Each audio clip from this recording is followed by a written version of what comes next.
Kita bicara tentang PTSL, sisa-sisa persoalan di Desa Putat Kumpul, Kecamatan Turi, Kabupaten Lamongan, tentang program pensertifikatan massal yang pada saat itu tahun 2019-an, Pak Sulikan ya. Ini kita bersama sebelah sana Pak Miftah selaku Ketua Aliansi, termasuk warga di Desa Putat Kumpul. Dan Pak Sulikan yang termasuk juga warga ya di Desa Putat Kumpul Turi ya.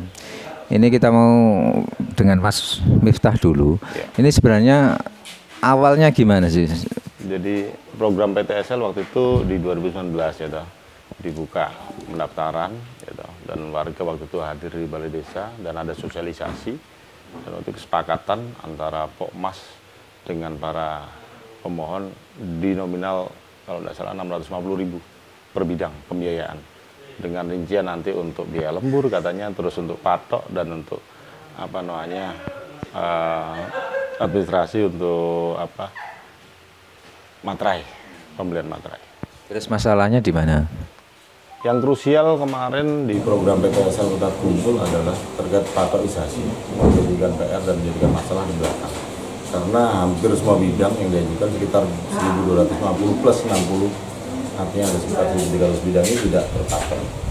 Dan itu masih menyisakan masalah karena antar tetangga ini banyak yang masih komplain, batas saya di sini, dan ini kan menimbulkan masalah pada saat sertifikat itu sudah jadi sebenarnya hari ini. Berarti belum ada patok sama sekali yang dipasang oleh BPN?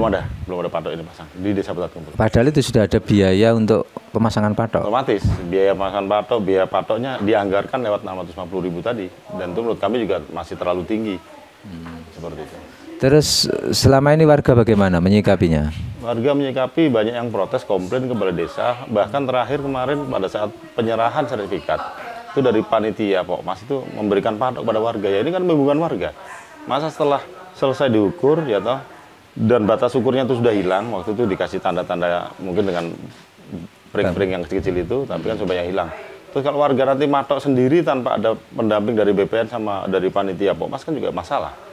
Saling klaim kan nanti masalah. Ini juga kan tidak masuk akal. Selesai sertifikat, patoknya dibagian bersama sertifikat. Ini kan juga kesalahan. Gitu.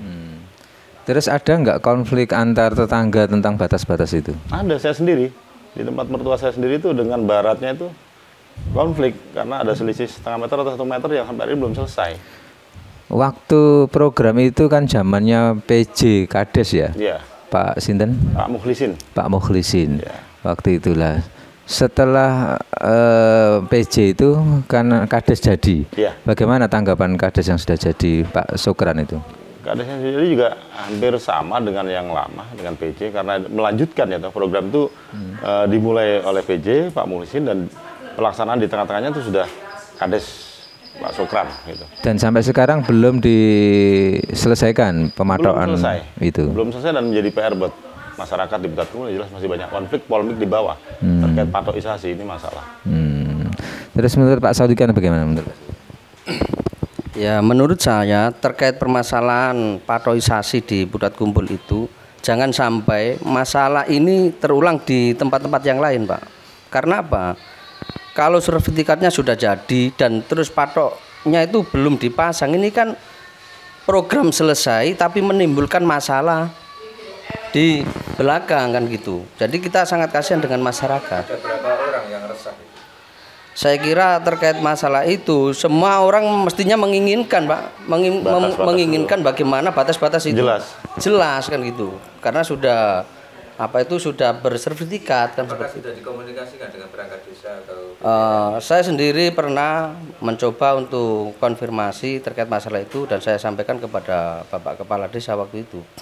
Jadi harapan saya agar supaya patok-patok itu segera dipasang. Kalau memang sudah ada patoknya kan gitu. Kalau dipasang sendiri-sendiri, saya kira nanti malah bermasalah. Ya. Yang resmi dari BPN. Ya, yang resmi dari BPN gitu loh. Sehingga kan masyarakat itu di belakang itu tidak menimbulkan keresahan dan akan menjadi masalah beban bagi mereka, gitu loh, antar tetangga kan gitu. Selain ini Mas Miftah. Ya. Selain masalah patok,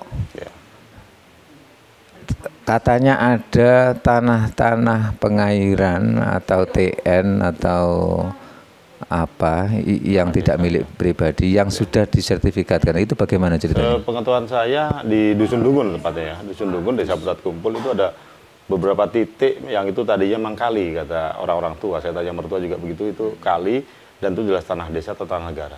Dan hari ini sudah menjadi rumah dan itu sudah bersertifikat semua. Isunya di bawah itu harga yang 650 itu lebih tinggi. Kalau itu bukan tanah pemajikan itu lebih tinggi, bisa sampai 1.000 atau 1.500, 1 juta atau 1,5 juta. Biaya PTSL-nya itu. PTSL-nya. Terus ada berapa bidang atau saya berapa kira orang? banyak bidang karena di situ daerah kali-kali ya toh. Sepanjang kali itu di tepian Bengawan Jero di sebelah kanan kirinya itu kan banyak kali-kali kecil.